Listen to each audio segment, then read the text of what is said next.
I'm not too sure where exactly you're supposed to draw the line, but I think most people are doing it too little as opposed to too much. At least for the types of people that might be listening in and believing in the message of selling with love, that believe in the impact that they want to make, the mission that they're pushing forward, the business that's trying to solve problems in the world. I don't think we push it far enough. But I've seen examples where it goes a little too far, and I want to speak about believing in other people's potential.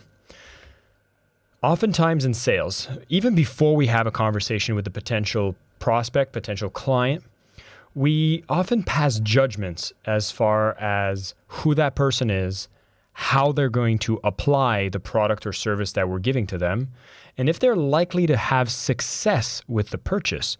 I mean, the whole process of understanding our target market and designing our products to fit that target market is because we should know with a fair amount of certainty that whoever acquires this product or service will have more value than what you are asking for them to pay for.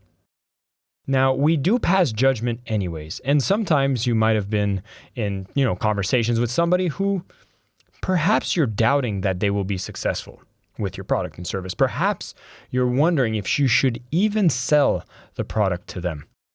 And so I had one of my team members actually does a lot of sales, not just with myself, but works with other organizations to do sales. And he was telling me about some of the conversations with the people he was having, whether it was from different countries where he would have preconceptions as their potential for being actual buyers or being qualified buyers. And it was very interesting because I know for myself that I've made this mistake many times, is passing judgment on someone without understanding that if my product or service truly has the potential to help somebody's likelihood, say it's a personal transformation product or a solution that you bring into their business that can actually turn things around, yet we find ourselves not selling fully, holding back, maybe even doubting if we should even sell it when we pass judgment on that person thinking, well, I don't know if they're actually going to have success with this. So when my team members started complaining about the types of leads they were having, I shared a story that was shared within this organization of that same product that was being sold. I had experience selling it too. And it was this gentleman from Morocco. And this person didn't have a lot of money in their name. They were actually quite struggling, and they happened to put all of the money that they could find together to purchase a certain product for personal transformation. In this case, it happened to be a Tony Robbins personal coaching program, okay? And when they bought this program, they completely changed their life around. They went on and really put into practice what they learned. They've built a clientele. They started selling coaching, offering their service to others, having success with the clients they're serving, and truly getting a chance to leave Morocco, travel the world, and really be an inspiral case study to be able to be a life coach, build a business around it, and have that success.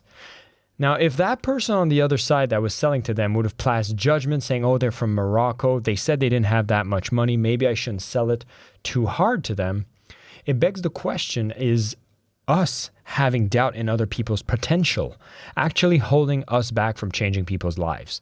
And this is why I sometimes have that hesitation I mentioned at the beginning of this conversation, which is how far is it okay to push it? Because I've seen malpractice for people truly selling what is hopes and dreams for a product that might be below standard. But if you're truly working for an organization that has a quality product and you're talking to people that if they have this in their hands, you truly increase their likelihood of success, then it is our duty to be showing up filled with energy, ready to sell it enthusiastically, because change is hard. Any purchase of process or any process of purchase is dealing with people's resistance to change. It's hard, but if you can bring your energy to really help this person make a decision for the better, take whatever funds they have or say they don't have and get them to put it towards something that's constructive, is one of the best ways they can invest in themselves. But where is it too far to push it? Well, let me make 3 questions really clear that you can take home. If ever you've been wondering if you should adequately sell something or not, ask yourself the following question. Number 1, is their chance of success increase with them having this product in their hands? Now, again, if it's some sort of personal development program, maybe it's a modality that really gets people to break through any limiting beliefs, blocks, or if it's a business service that really helps people increase their revenue, reduce their costs, and when they have it in their hands, it simplifies their life, then that first test is actually passed. The second question is, within your organization, are you putting together a product or service that truly puts as much as possible so you can increase their chances of success with the product? This is a different question. This is on you. This is a self-reflection. Are you truly building and selling something that is putting the odds in their favor to be successful with your product? And if not, well, perhaps we need to make a few tweaks there, because it's maybe not having faith in the client, but you having doubts in your product. And the third question, which I think there's a lot of debate about this, so I'd be curious to hear from you.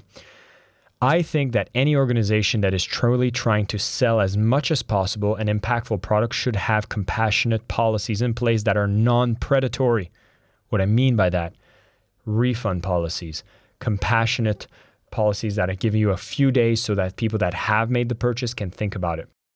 See, when I see people with no refund policies, I understand the psychology. You're saying you need to have that commitment, but that's a lot being put on the prospect to make a decision into your product and service, and it makes you be off the hook selling it to actually deliver something of quality. I actually think there should be above and beyond the minimum that your state, country demands, because I've seen people go to the absolute minimum policy possible for refunds.